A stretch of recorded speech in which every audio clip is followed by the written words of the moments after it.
구원의 여정을 쭉 가고 있습니다.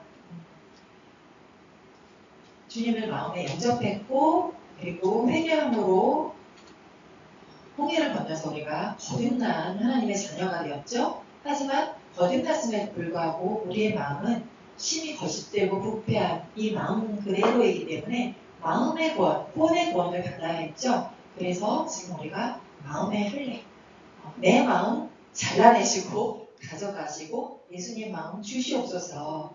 그래서 내 마음이 사라지고 예수님 마음을 받은 상태가, 그래서 예수님의 마음으로 살아가는 상태가 주님께서 베드로전서 1장 9절 말씀에서 너희들의 혼의 믿음의 결국 혼의 구원을 이루었다라고 말씀하시는 거예요. 예, 이 혼의 구원을 이룬 자가 이제 몸의 영화로운 변형, 휴거에 참여할 수 있는 첫 열매로서 예수 그리스도의 혼인잔치에 들어갈 수 있는 그 휴거에 합당한 신부가 되는 너무나 중요한 관문입니다. 그래서 우리가 이 마음의 할례에 마음의 할례에 대해서는 들어는 봤는데 도대체 이것을 어떻게 하는 건지 우리가 잘 익숙하지 않기 때문에 이것을 지금 공부하고 또 훈련을 하고 있습니다. 저희가 제가 마음의 할례 훈련 과정을 7가지로 나누어 봤습니다. 그러니까 제 마음 상태, 어떤 상황에서 어떻게 어떤 과정을 통해서 내가 주님 앞에 나아갔고 이 마음의 할례를 받았나 이거를 면밀하게 제가 이렇게 분석을 해보니까 7단계가 있었더라고요. 그런데 이게 훈련이 되면 7단계 이런 걸 생각할 겨를이 없이 한 번에 훅 되는 것입니다. 근데 이것을 좀 더 이제 우리가 훈련 과정이기 때문에 제가 아주 뭐랄까요, 우리들의 심리 상태를 분석해서 이것을 좀 쪼개본 것입니다. 첫 번째가 뭐였나요? 우리가 3번까지 지난 시간에 했었거든요. 1번이 마음 진단이었습니다. 우리가 일상적으로 살아가고 있다가 어느 순간 우리의 마음이 흔들리는 순간이 있잖아요. 이럴 때 보통 이 훈련을 받지 않는, 그러니까 일반 세상 사람들은 말할 것도 없고 예수님을 믿는다, 교회를 다닌다라고 하는 분들도 내 생각을 치고 들어오는 어떤 생각, 그 한 가지 생각으로 말미암아 파생되는 여러 가지 감정, 이런 것들이 들어올 때 그것을 그냥 그대로 그 생각의 꼬리에 꼬리를 물면서 그 생각을 받아들입니다. 그래서 감정이 요동치기도 하고 분노하기도 하고 또 기쁨으로 가기도 하고 이렇게 되는 거거든요. 그런데 우리는 이 내 마음 상태가 지금 이 한 가지 생각이 들어옴으로써 만약에 이 생각을 받아들여서 감정이 하나님께서 말씀하신 사형에 해당하는 죄의 감정과 생각과 행동으로 혹시 나아가고 있다면 이 생각을 계속적으로 묵상하면 안 되고 끊어야 되는 것이거든요. 그래서 그렇게 내 마음이 흔들리는 그 순간을 잡아낼 줄 알아야 돼요. 우리는 예수님의 그 천국이 이루어진 상태, 그 상태가 어떤 상태라고 했죠? 의와 평안과 희락의 상태가 유지되고 있어야 합니다. 로마서 14장 17절 말씀이었죠. 예, 하나님의 나라는 바로 의와 평강과 희락의 상태인 것입니다. 이것을 깨뜨리는 어떤 생각이 들어왔다. 내 마음을 진단하는 것입니다. 내 마음에 천국이 지금 깨어졌네. 천국을 깨뜨리는 자가 누구죠? 마귀입니다. 이게요, 생각이 마귀예요. 여러분들이 그걸 아셔야 돼요.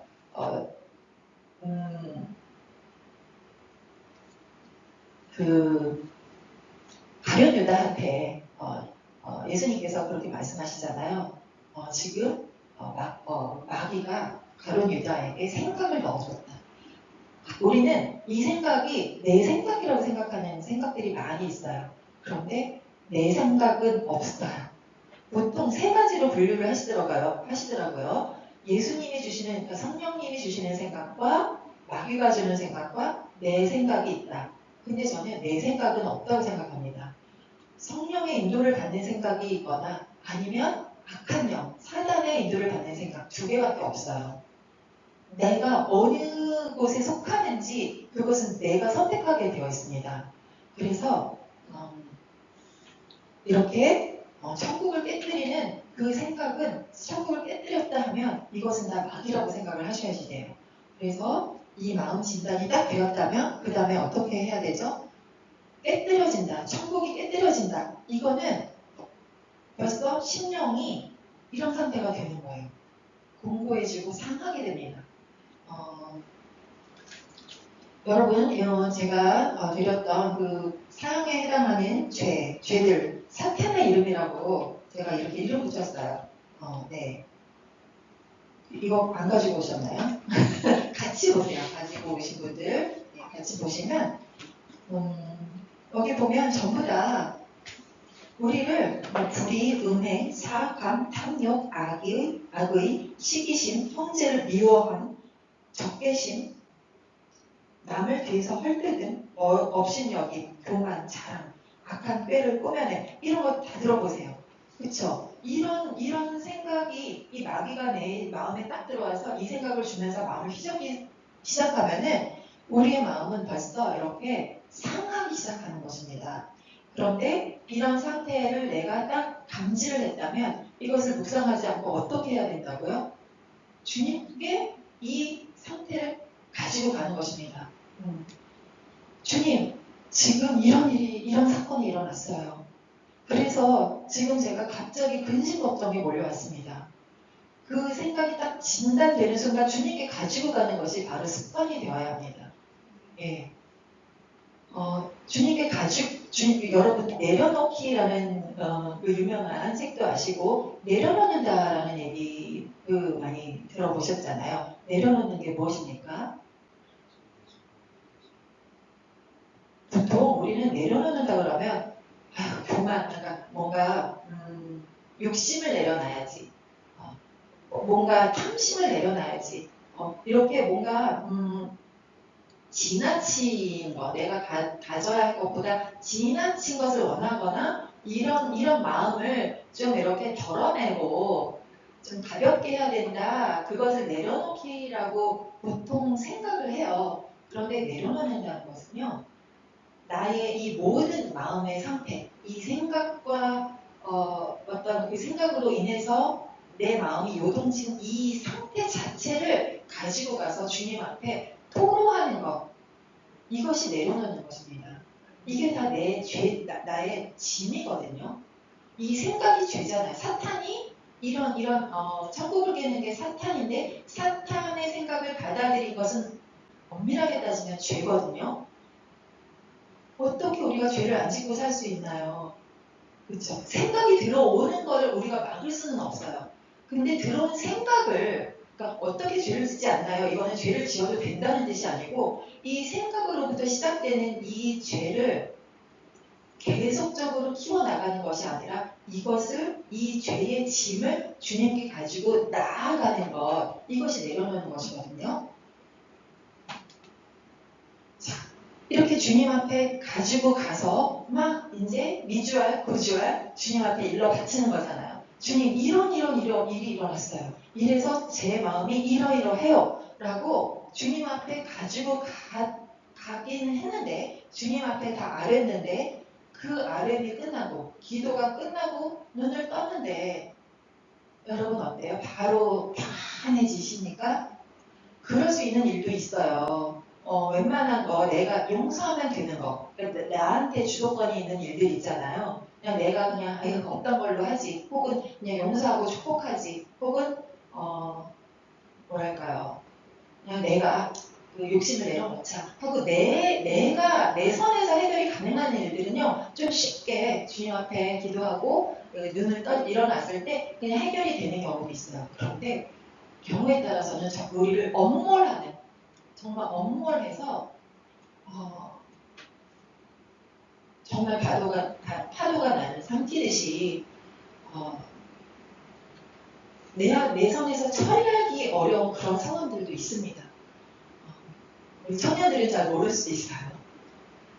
정말 내 힘으로 아무리 내가 용을 쓰고 별고동을 쳐도 되지 않는 그런 상황들이 있습니다. 그럴 때 주님 앞에 놓은 다음에 또 내 마음을 처리를 할 수 있어야 돼요. 믿음이 이렇게 성장이 되고 너희들의 연수함을 보이지 말아라 라는 말씀 있잖아요.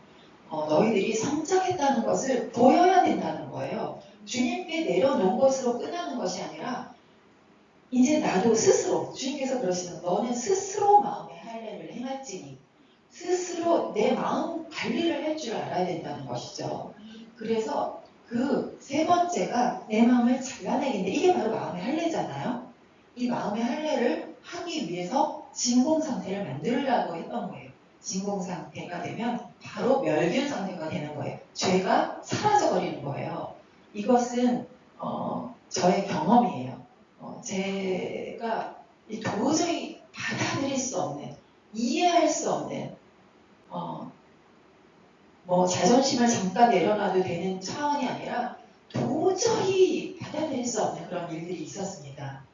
그럴 때 주님 앞에 아무리 기도를 해도 제가 이 마음이 다스려지지가 않는 거예요. 안 돼, 이거는 말도 안 돼. 어떻게 이런 일이 있을 수가 있어? 정말 이게 그러니까 훈련을 그나마 그래도 했다라고 했었는데도 이게 안 되는 일이 있더라고요. 그래서 제가 이번에 권고하고 상하신령을 가지고 계속 주님 앞에 계속 갔습니다. 여러 차례 갔습니다. 그랬더니 주님께서 어느 날 제가 지난번에 말씀드렸죠. 주님께서 단어를 저한테 제 마음속에 그 요한계시록 22장 말씀처럼 샛별이 제 마음에 훅 떠오르는 것처럼 진공상태라는 네 글자가 떠올랐어요. 근데 그게 뭔지 무슨 뜻인지도 알겠더라고요. 지금 내 마음을 네가 잘라서 안 돼, 말도 안 돼, 그런 일은 있을 수 없어 라고 생각하는 너의 이 생각을 스스로 진짜 잘라내라. 진공 상태를 만들라고 저한테 촉구를 하시는 거예요. 그러면서 바로 떠오르는 두 번째 단어가 멸균 상태였다는 것이죠. 그러면서 다 진공 포장된 것을 눈앞에 떠올려 보여주시더라고요. 진공 상태가 되면 균이 들어올 수 없어서 멸균 상태가 된다는 거죠. 그래서 나의 적극적인 이 내 마음을 주님 앞에 이렇게 잘라내야 되는 이것이 나의 적극적인 어떤 그 다음 행보가 필요한 거구나. 그때 제가 배웠었습니다. 근데 잘라냈을 때 어떤 상태가 될 수 있죠? 이 잘라냈다라고 하는 것은 그 잘라진 단면이 어때요, 우리가? 피가 나잖아요. 그렇죠? 잘라냈을 때 우리가 이 진공 상태를 만드는 쉬운 방법이 이겁니다. 사실은 여러분들도 하고 계세요.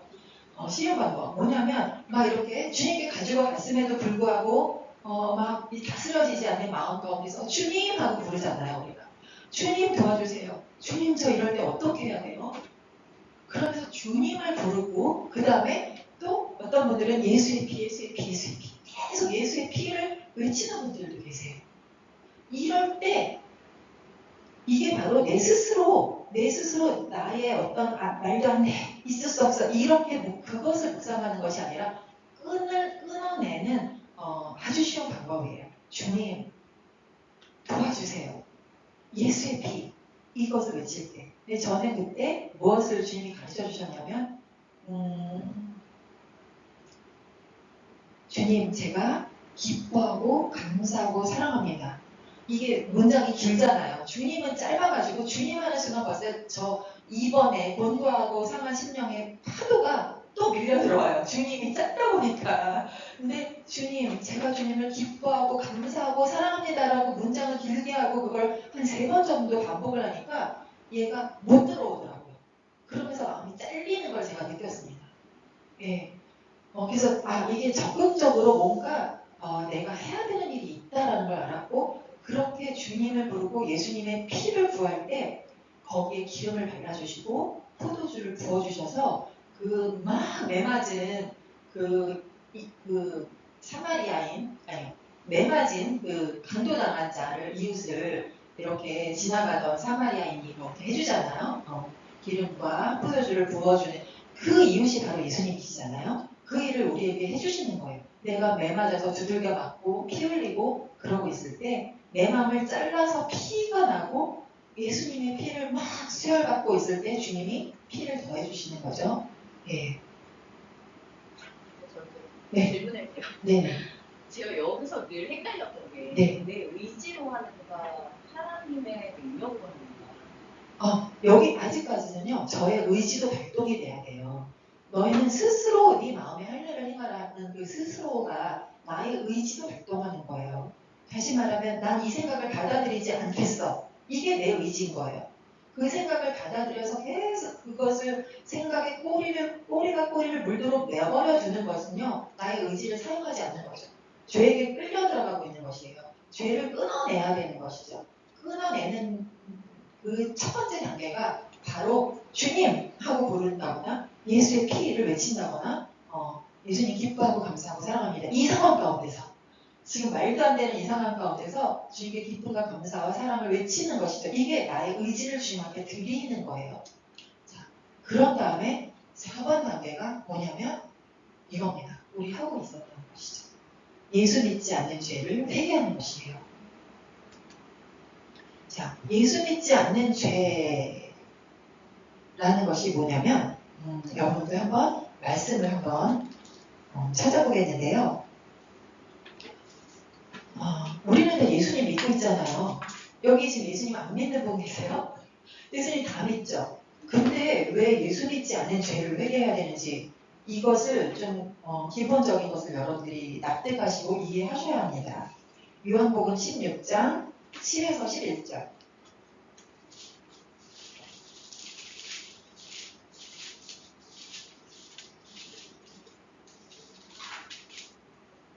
우리가 여기 4번부터 오늘 해야 되는 거예요. 지난번에 3번까지 했습니다. 네. 자, 요한복음 16장 7에서 11절. 다 같이 시작. 그러나 내가 너희에게 실상을 말하노니 내가 떠나가는 것이 너희에게 유익이라.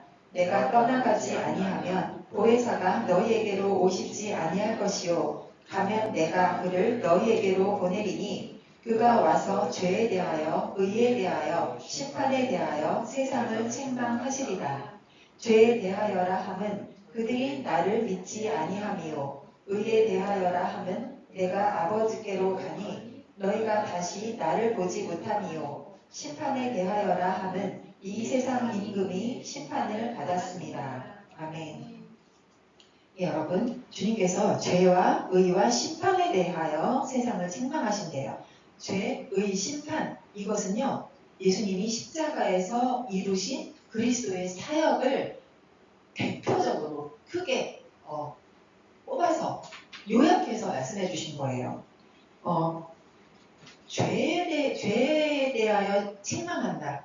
예수님께서 이 땅의 죄를 제거하셨나요? 지금 우리가 예수님 믿지 않는 죄라고 했는데 주님께서 이 십자가로 이루신 사실을 믿지 않는 거예요. 이 죄에 대하여라면 너희가 믿지 않는다라고 했는데 예수님을 믿지 않는 그냥 이 세상 사람들이 예수님의 복음을 들었음에도 불구하고 그냥 복음을 받아들이지 않고 안 믿는다 이 차원이 아닙니다. 이건 지금 믿는 사람들한테 하시는 책망이거든요. 내가 주님께서 죄를 어떻게 하셨죠? 십자가에서 끝내셨죠. 죄를 다 없이 하셨어요. 그리고 예수라는 이름이 자기 백성을 자기 죄에서 구원할 자. 이미 죄에서 구원을 하셨다는 것이죠.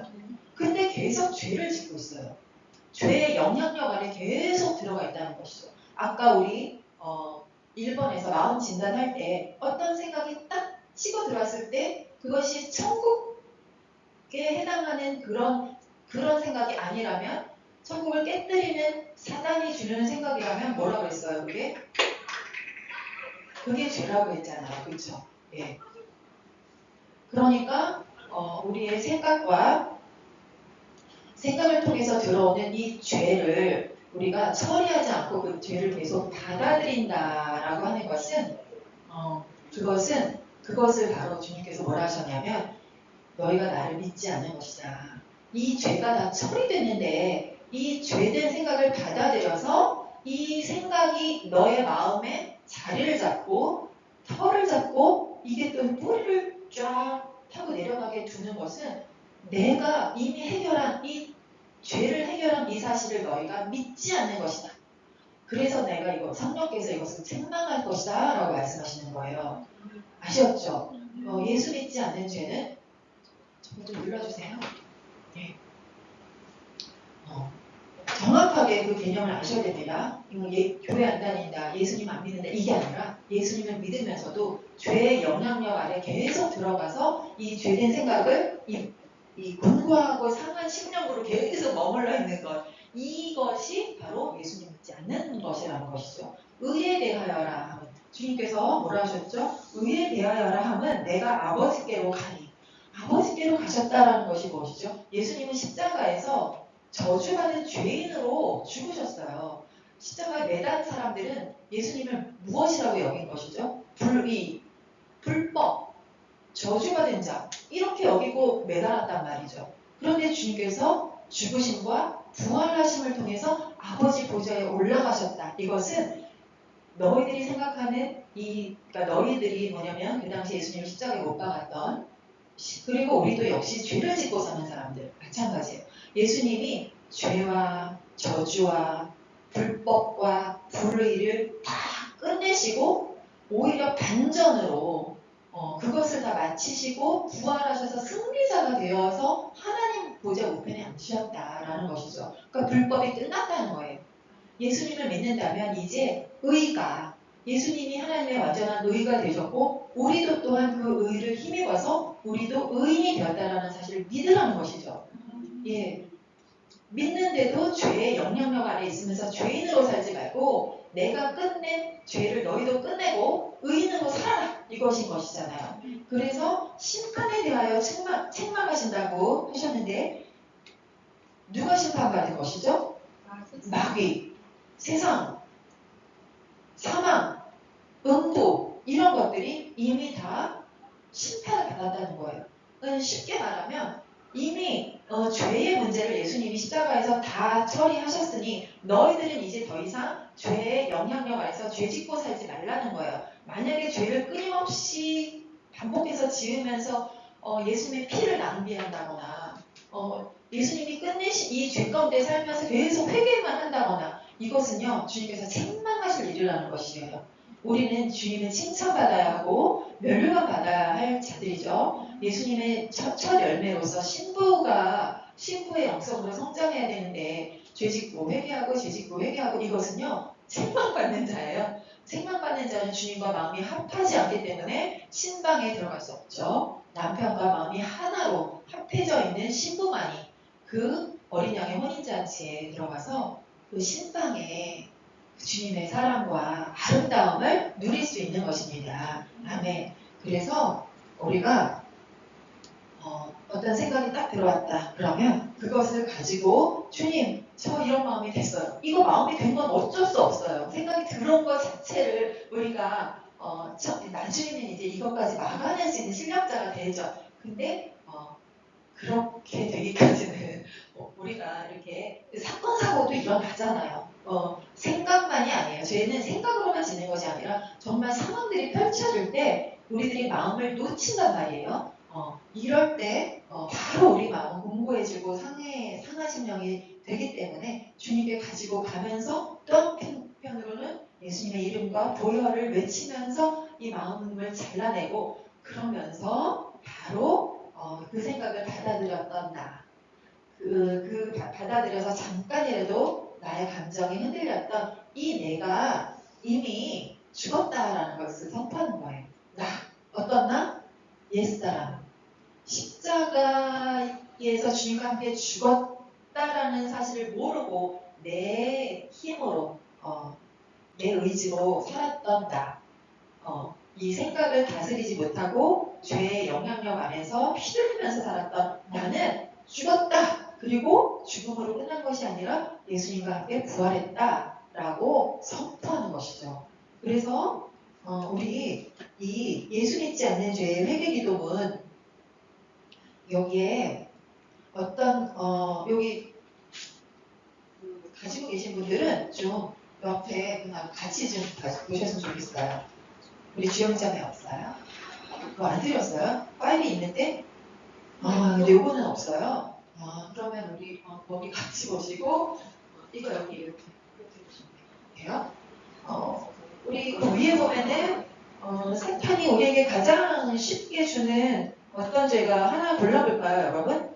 사형에 해당하는 죄 중에 됐어요? 사진 찍었어요? 네. 그거 여기서 하나 우리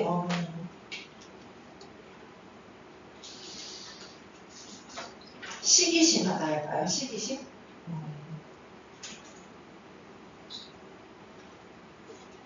네, 짧으니까 시기심. 자, 여기에 바로 밑에 예수 믿지 않는 죄의 회개기도문에 괄호 안에 시기라는 그 괄호 안에 시기를 계속 넣어서 우리가 한번 다 같이 읽어보겠습니다. 주님부터 시작합니다. 시작. 주님, 저의 예수 믿지 않는 죄를 회개합니다. 예수님은 시기하는 죄 때문에 이미 십자가에서 피 흘리시고 고통당하시고 찢기시고 죽으셨습니다. 주님은 이 죄를 사하셨습니다. 이미 다 이루셨습니다. 부활하시고 승천하셔서 생명을 주시는 영이 되시고 시기의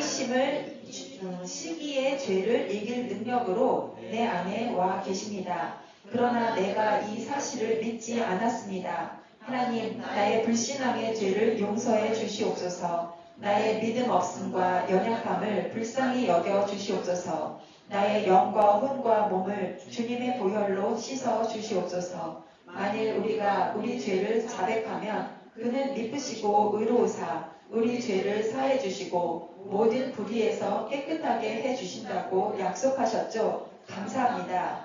야 사단아, 시기하던 옛사람은 예수님과 함께 십자가에 못 박혀 죽었어. 나는 죽은 시체야. 예수 그리스도의 이름으로 명하노니 시기하던 옛사람을 붙들고 있는 모든 어둠의 영, 사단, 마귀, 귀신, 악령, 사단의 조직은 법적으로 잘림받고 묶임받고 결박을 받을지어다. 떠나갈지어다. 예수 그리스도의 이름으로 명하노니 성령의 밧줄에 묶여서 예수님 발 앞에 나아가 심판받을지어다. 영원한 결박으로 흑암 속에 들어가서 다시는 나오지 말지어다. 예수 그리스도 안에 있는 생명의 성령의 법이 죄와 사망의 법에서 구원했고 해방했어. 나는 영과 혼과 몸이 이미 전인구원과 내주 합일의 구원을 받았어. 영과 혼과 몸이 영원히 거룩하여졌고 영원히 온전해졌어. 이전 것은 지나갔고 나는 새로운 피조물이야. 아멘. 아멘. 네. 이렇게 지금 죄를 처리해가는 과정인 것입니다. 네. 죄책 우리가 우리가 완전히 죄를 안 짓고 산다. 그러면 우리는 이제 주님께서 우리를 데려가실 거예요. 더 이상 훈련받을 필요가 없으니까. 그런데 그런 생각으로 또 말로 행동으로 부지불식간에 나는 원하지 않지만 그 죄 가운데 빠질 때가 있어요. 그런데 이것을 예전에는 그냥 죄책감을 가지고 나 이 죄를 지었어. 어떻게 내가 이럴 수 있어? 주님 앞에 내가 어떻게 이런 모습을 보여드릴 수 있어? 하면서 너무 슬퍼하고 죄송해하고 정말 좀 이따가도 나오겠지만 이 죄책감 때문에 오히려 하나님과 더 멀어지는 거예요. 주님이 죄책감을 우리에게 그 죄를 드러내주세요. 드러내주세요. 왜냐하면 주님께서 뭐라 하셨죠? 죄가 많은 곳에 은혜도 더하다. 그래서 은혜를 많이 받은 자가 나를 더 사랑한다. 주님은 예수님의 보혈을 주님 제가 이런 죄도 있었네요. 몰랐는데 이런 죄도 있었네요. 그런데 이 죄, 더 이상 이 죄에 저는 짓눌리지 않아요. 휘둘리지 않아요. 얘네들 이미 끝난 거예요. 근데 제가 잠깐 속았었는데 사탄도 끝났고 죄도 끝났고 이 죄에 이렇게 휘둘리던 저도 이미 죽었고 주님과 함께 부활했어요. 이걸 주님께서 다 이루어주셨네요. 감사해요. 이렇게 가는 거예요. 그랬을 때 주님의 보혈이 눌어붙은 죽은 피가 아니라 오늘 우리의 삶 가운데서 살아서 역사하는 생동하는 붉은 진홍빛의 보혈이 되는 것이에요. 네. 아멘. 그냥 예수의 피, 예수의 피, 예수의 피 그냥 막연하게 뿌리는 것이 아니라 나의 죄를 드러내 주시는 것에 감사하고 그 죄를 이긴 힘으로 주님께서 이기셨고 그 이긴 힘으로 내 안에 오셨고 그 죄짓던 나는 죽었고 주님과 함께 부활했음을 선포해서 주님 귀에 들려드릴 때 주님께서 기쁘다. 나의 이 땅에 내려가서 내가 한 이룬 이 일을 알고 믿고 누리고 있구나. 너무 기쁘다. 우리는 어떤 자를 좋아하죠? 여러분 친구 사귈 때 어떤 사람은 사귀어요? 나를 맨날 오해하는 사람, 나를 욕하는 사람, 맨날 나를 이렇게 내 마음을 몰라주는 사람하고 있으면 어때요? 너무 슬프고 속상하고 억울하고 속 터지고 같이 있고 싶지 않잖아요. 근데 그 사람이 능력치가 좀 없어도 아 너가 그렇구나. 아 너가 이렇게 했구나. 그것 때문에 내가 이렇게 진짜 작은 일에도 감사를 표현하고 이렇게 네 이렇게 마음을 알아주는 사람 옆에 있고 싶어요. 그러면 편한 거예요, 우리는. 예수님도 똑같으실까요? 예수님도 그러신 거예요. 예수님이 완전한 인성을 가지고 오셨나요? 육체로 오셨나요? 우리와 똑같은 성정을 가지셨었죠? 우리가 갖고 있는 이 마음이 사실 예수님의 것이에요. 예수님을 닮았기 때문에 우리가 그런 거예요. 나를 알아주는 사람, 나와 마음이 합한 사람이랑 같이 있고 싶듯이 우리도 예수님을 그렇게 해드려야 되는 거예요. 아멘. 예. 그래서 네 이렇게 했다면 그 다음 단계가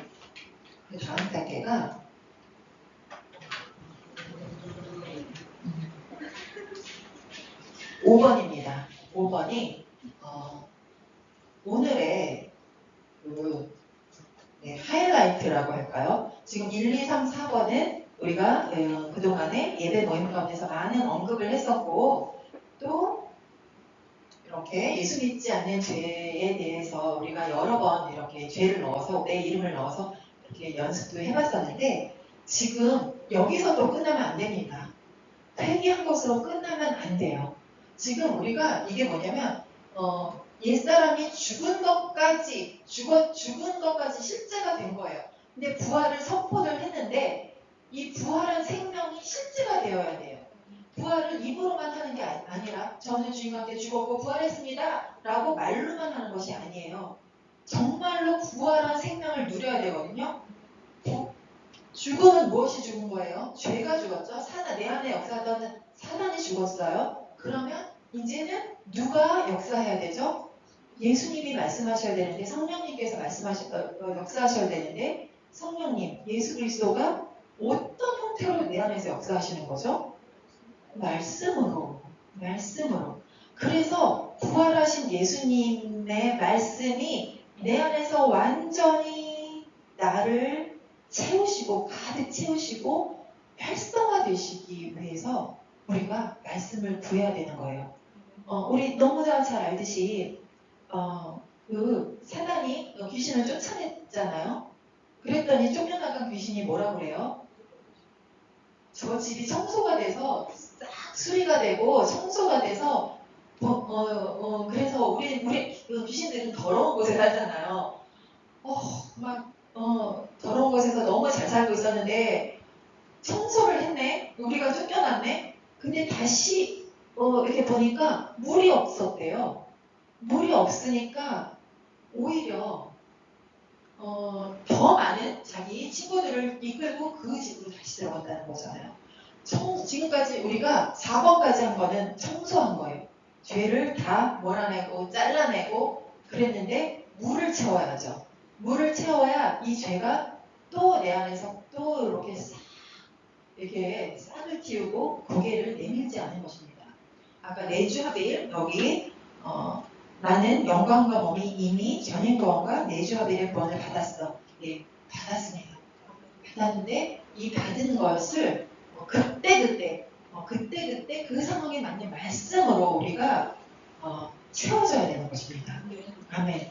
예수님은 물이신가요? 말씀은 물은 곧 말씀이다라는 말씀도 있고요. 그 다음에 예수님이 생명수, 샘이시잖아요. 그렇죠? 나에게로 와서 마시라. 내가 주는 물을 마시는 자는 목마르지 아니할 것이고 영원히 목마르지 아니할 것이라고 주님께서는 자기 자신을 물로 생명수로 표현하셨습니다. 그래서 예수님으로 채워야 되는 것이거든요. 자, 그렇다면 정말로 그 말씀을 채우는 것이 중요한지 우리가 말씀으로 한번 확인해 보도록 하겠습니다. 시편 107편 19절 20절.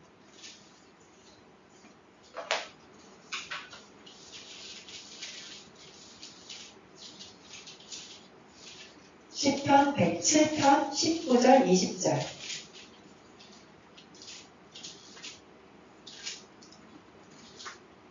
다같이 시작.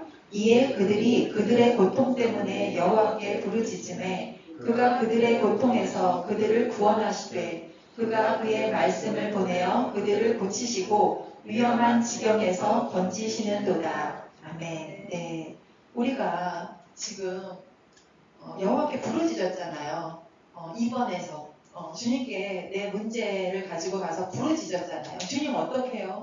주님 이 상황을 어떻게 하면 좋을까요? 주님 주님 뜻을 알려주세요. 주님 마음 주세요. 하면서 막 말했잖아요. 그럴 때 우리가 무엇으로 주님의 뜻과 마음을 알 수 있다는 것이죠? 주님께서 여기 말씀하셨잖아요. 내가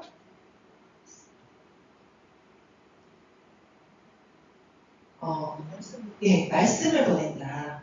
예, 그가 그의 말씀을 보낸다. 그가 여호와 하나님이시죠. 예, 말씀을 보내신대요. 그들을 고치고 구원하시고 건지는 방법이 말씀이라는 거예요. 아멘. 한 군데만 더 보겠습니다. 잠언 4장 4절, 5절, 8절, 13절, 20절에서 22절 제가 안내를 해드릴게요. 잠언 4장 4절, 5절부터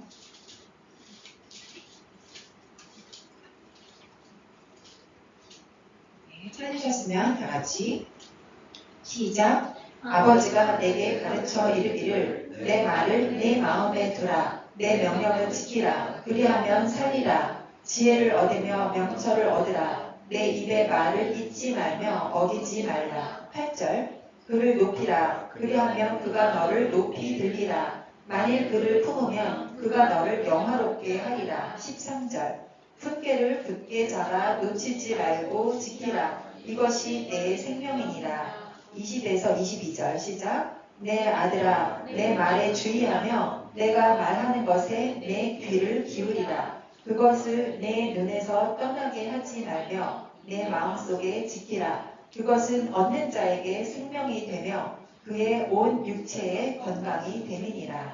아멘. 네, 살려면 너에게 너가 지금 생명을 구하고 있잖아. 우리가 지금 죽을 지경이 되는 거잖아요. 여러 가지 상황 가운데서 정말 죽을 지경으로 훅 떨어질 때 생명을 얻기 위해서 살으려면 주님께서 이렇게 말씀하시는 거예요. 나의 말을 네 마음에 두라. 이 마음에 두는 게 지키는 것이죠. 요한복음 14장 21절. 나의 계명을 가지고 지키는 자라야 나를 사랑하는 자니. 이거 똑같은 거예요. 내 말을 네 마음에 두라. 내 명령을 지키라. 가지고 지키는 거, 두고 지키는 거. 이럴 때 우리가 살 수 있다는 것이죠. 네. 죽음의 지경에서 살 수 있는 방법은 주님의 말씀밖에 없어요. 아멘. 이것을 우리가 A를 선택해야 되나 B를 선택해야 되나 내가 이럴 때 어떻게 해야 되지? 여러분들은 그럴 때 어떻게 결정하세요? 주님이 어떤 생각을 주실 것을 기다리시잖아요. 그렇죠? 그렇죠? 기도하고 나서 주님이 주시는 생각을 우리는 믿음으로 취하잖아요. 주님께 기도했기 때문에 예수님의 이름으로 보혈을 뿌리면서 주님 이럴 때 어떻게 할지 좀 가르쳐 주세요 했을 때 주님이 어떤 레마의 말씀으로 내가 알고 있는 말씀을 떠올려 주실 수도 있고, 혹은 성경 가운데 없는 상황 없는 말씀임에도 불구하고 주님께서 내 마음을 주관해 주실 때도 있어요. 근데 저는 그렇게 뭔가 막연하고 정말 아까도 얘기했지만 이게 사단이 주는 생각인지 하나님이 주시는 생각인지 이게 내 생각인지 내 생각은 없다고 했지만 어찌됐건 이게 어디에 속한 것인지를 제가 잘 구별을 못하겠더라고요. 이 말씀과 관련 없는 어떤 생각이 떠올랐을 때는 그래, 이거 혹시 그러다가 내가 속는 거 아니, 내 생각이 속는 거 아닐까 이런 일이기 때문에 저는 아주 오래전부터 주님 말씀으로 말씀해 주세요 라고 제가 구했었습니다. 예. 우리가 꿈을 꾸거나 환상을 봐도요, 그게 무슨 뜻인지 모를 때 다시 말씀으로 가야 됩니다. 그래서 주님, 제가 이런 꿈을 봤건, 물론 주님이 어떤 꿈을 주시면 꿈을 꾸는 그 꿈 속에서도 혹은 깸과 동시에 주님이 이 꿈의 뜻이 무엇인지를 같이 알려주세요. 주로 보통 무엇인가 환상을 본다거나 어떤 성령님의 역사하신 가운데 있는 것들은 주님이 뜻도 가르쳐 주세요. 근데 경우에 따라서 모르는 것도 있어요. 그럴 때는 기도하고 구하고 나면 제가 모를 때는 반드시 그럽니다. 주님 말씀으로 가르쳐 주세요. 이 뜻이 무엇인지. 제가 모르겠는 여러 가지 상황 가운데서 무엇을 결정해야 될지 모르겠는 그런 상황 가운데서는 언제나 말씀을 구했고 주님은 신실하신 주님께서 항상 말씀을 보내주셨습니다. 한 번도 안 보내주신 적이 없었어요. 그래서 저나 저희 가족의 어떤 대소사를 결정한다거나 어떤 정말로 큰 것을 결정할 때 혹은 작은 일도 주님 앞에 늘 여쭙고 묻는 기도. 네, 우리 사모님 너무 잘하시잖아요. 우리 사모님 스스로 아무것도 하지 않으세요. 할렐루야. 네, 다 정말 크든 작든 주님께 묻고 여쭙고 받으시는 주관을 따라서 늘 이게 말씀 가운데 계시기 때문에 또 분별하는 영도 주님께서 이제 주시잖아요. 그렇게 우리가 이제 살아가야 되거든요. 그래서 한 가지 예를 드리면 제가 지난번에 우리 제가 예를 들은 적 있었죠. 둘째 아이 임신했었을 때 너무 이제 힘들어서 몇 시간 동안 같이 쇼핑하면서 힘들었었을 때 그 약간의 오해를 받았고 그것을 가지고 이제 저에 대한 막 임신 중이었고 임신 초기였고 완전 막 이 사람이 이렇게 막 거의 쓰러지려고 하는 상황 가운데서 좀 그럴 수 있었잖아요. 몇 시간 걸어다니면 이렇게 뭔가 힘들잖아요. 그래서 저도 모르게 이렇게 호텔 가자라고 했던 것을 가지고 누군가에게 저 사람은 되게 화를 잘 내는 사람이야 라고 막 이제 그런 얘기를 막 하고 다니는 상황을 알았을 때 제 마음에서 어떤 생각이 들었냐면 나 이 억울함을 내 편인 사람들이 또 있잖아요. 이 사람들한테 다 얘기를 좀 해줘야 되겠다. 그래서 이 오해를 좀 풀어야 되겠다. 나 그런 사람이 아니야. 여러분 다 아시잖아요. 저 그런 사람이 아닌데 근데 특수한 상황에서 그랬는데 이걸 이렇게 오해를 하게끔 저렇게 하고 다니네요. 이런 말을 저도 똑같이 하고 싶었어요. 나를 변호하고 싶었다는 거죠. 근데 그때 제가 어떻게 했냐면 그러면 왠지 안 될 것 같더라고요. 그게 벌써 언제적 일이냐면 한 20년? 우리 둘째 아이 의심했을 때니까 뭐 계산할 필요도 없네요. 네. 그런데 그때 그러면 왠지 그렇게 똑같이 하면 안 될 것 같았고 그 상한 마음 막 너무 속상하고 억울하고 슬프고 그렇잖아요. 갑자기 나랑 친했던 사람들이 갑자기 냉랭해지고 막 거리를 두기 시작하고 막 이러면 얼마나 슬퍼요. 근데 그날 아침 아이들 다 남편 출근하고 큰애 학교 보내고 이제 제가 큐티를 하고 있었어요. 그때는 이제 큐티라고 했었잖아요. 큐티를 하고 있는데 주님께서 제가 이제 주님께 기도했죠. 이 상황을 가지고. 딴 때는 주님 앞에 기도 안 했던 것 같아요. 아, 속상해, 억울해. 이렇게 할까? 저렇게 할까? 막 이랬는데 그날은 그 문제를 가지고 주님 앞에 갔어요. 갔는데 주님이 딱 눈앞에 잠언 3장 13절을 딱 보여주시는 거예요. 그래갖고 저는 그게 뭐가 써있는지 모르잖아요. 한번 같이 찾아보실까요?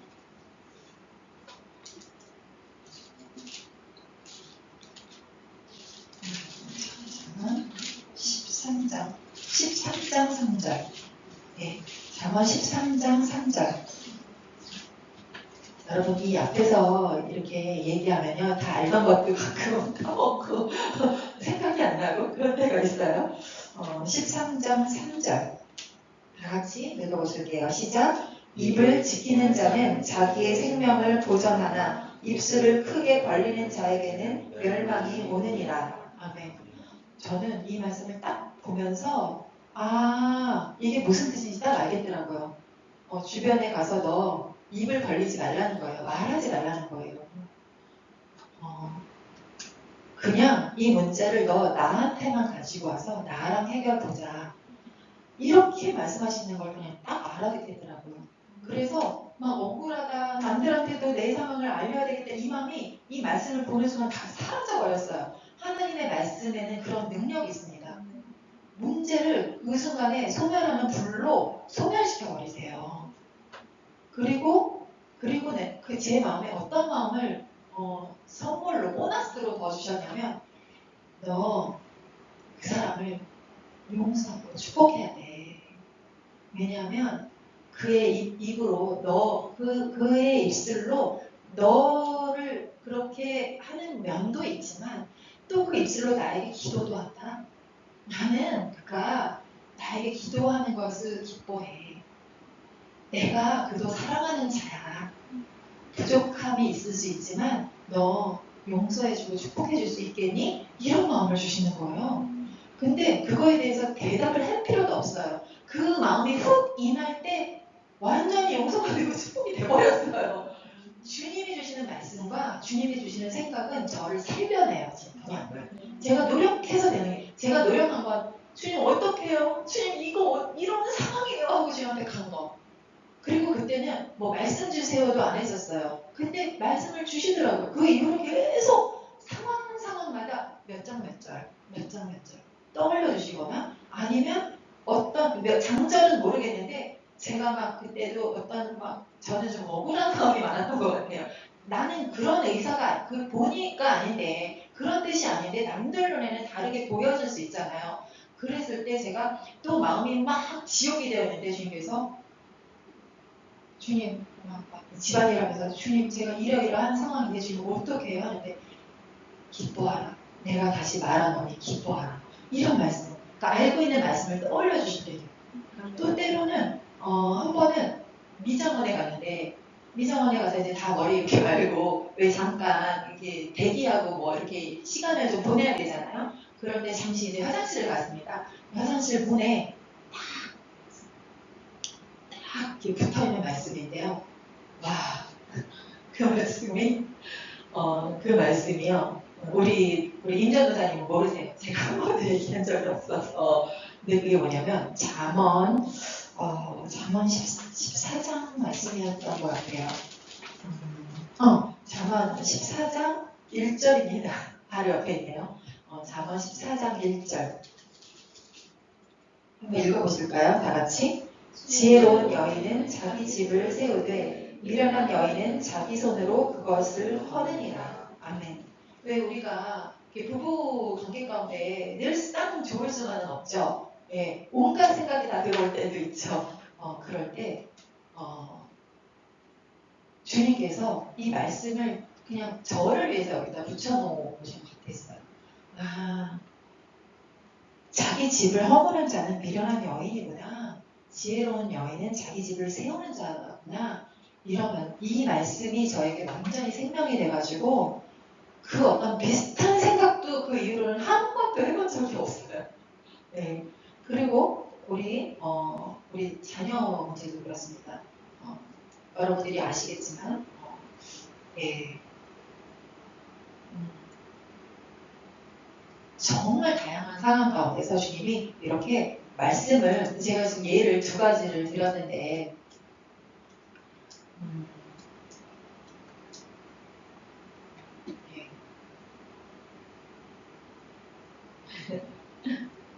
예. 이거를 또 참 너무 많은 예가 있는데 이게 또 아껴야 되는 것도 있습니다. 그래서 이렇게 예를 들고 혹시 여러분들도 이렇게 말씀을 구해서 그 상황 가운데 말씀을 구해서 그 말씀대로 순종해 보신 경험이 있으신가요? 그런 분들 계신가요? 아, 있으세요? 그냥 바로 옆에서 제가 네. 볼 수 있어서 그런데 네. 자녀 솔직히 제 문제보다 자녀 문제 정말 자존심이 상하거나 네. 그게 힘든 게 더 훨씬 많잖아요. 네. 그래서 자녀 키울 때 근데 말씀을 잘 모르니까 전도사님 말씀을 많이 하시니까 그걸 바로바로 받으시지만 말씀으로 그걸 많이 받아보지는 못했는데 최근 들어서 말씀을 하나 공부하면서 네. 제가 하나 붙들 수 있는 말씀이 여기 14장 26절에 14장 26절. 잠언 예. 다 같이 읽어보실까요? 잠언 14장 26절. 시작. 여호와를 경외하는 자에게는 견고한 의뢰가 있나니 그 자녀들에게 피난처가 있으리라. 아멘. 이 말씀을 네. 아멘. 수시로 입 밖으로 네. 이제 고백을 하면서 아멘. 아멘. 제가 볼 수 없는 그 자녀들 피난처는 예수님이시잖아요. 네네네, 맞아요. 근데 이제 이것보다 피난처라고 하면 보호하심이 생각이 나는데 네. 보호하심에서 더 나아가서 정말 축복하시고 인도하시는 그런 많은 의미를 제가 막 따로 더 부여하면서 아멘. 그렇게 순간순간 갑자기 좀 두려움이 몰려오거나 아이에 대해 걱정할 때 이 말씀 붙들고 요즘에 최근에 정말 많이 고백했는데 바로 옆에서 보여가지고 아, 할렐루야. 네, 아멘. 감사합니다. 이렇게 하는 거예요. 이 말씀이 우리를 생명이 돼서 우리를 살려냅니다. 그래서 이렇게 주신 말씀을 사실 뭐 맨날 다른 말씀을 굳이 계속 받아야 된다는 어떤 그 약간의 강박? 그런 거 가질 필요 없어요. 이 한 구절이 일평생의 방향을 딱 정해버려 주시고요. 이 한 구절만 가지고도요, 우리들은 얼마든지 살아낼 수가 있습니다. 예. 예, 그래서 이런 길이 있다는 것을 여러분들이 아시고 주님한테 구하셨으면 좋겠어요. 그 다음에 이제 2단계 남았습니다. 1단계부터 7단계인데 이렇게 말씀을 주셨으면 이 말씀을 가지고 우리 집사님께서 하신 것처럼 이 말씀을 계속 선포하는데 어떻게 선포해요? 감사로 선포하는 것입니다. 네. 주님, 지금 이렇게 지금 방금 읽었던 26절 같은 경우에 하나님, 저를 여호와를 경외하는 자가 되게 해주셔서 감사합니다. 저에게 견고한 의뢰가 되어주셔서 감사합니다. 우리 자녀들에게 피난처가 되어주셔서 감사합니다. 그냥 말씀만 읽는 것이 아니라 이 말씀을 이미 다 된 것으로 믿고 감사하는 거예요. 지금 여기에 제가 옆에 여기 설명을 써놨죠. 상황에 대해 미리 감사. 주신 말씀을 가지고 그 상황 가운데 구했을 때 주님이 주신 말씀이라면 이것을 완전히 믿음으로 붙잡는 거예요. 주님이 이 상황에서 나를 살려내시기로 정하셨구나. 그래서 이 말씀을 나에게 응하게 하시는구나. 그리고 이것을 지어서 성취하셔서 반드시 이것이 나에게 증거되는, 보이는 증거로 나타나게 하실 거구나. 이것을 믿고 알파와 오메가이신 예수님의 눈을 내가 장착해서 아직은 내 눈에 증거가 보이지 않지만 이것을 다 이미 이루신 예수님 십자가에서 다 죽으시고 부활하시고 승천하시고 그 능력으로 내 안에 오셨기 때문에 이 말씀이 이미 다 이루어진 거예요. 주님한테는 시간이 필요할까요? 없어요.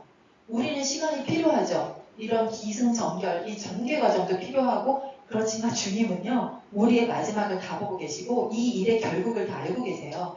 그래서 주님의 눈을 가지고 있다면 이 일은 이미 다 끝난 거예요. 이 말씀을 나한테 주셨다? 그러면 이 말씀은 나한테 이루어진 것입니다.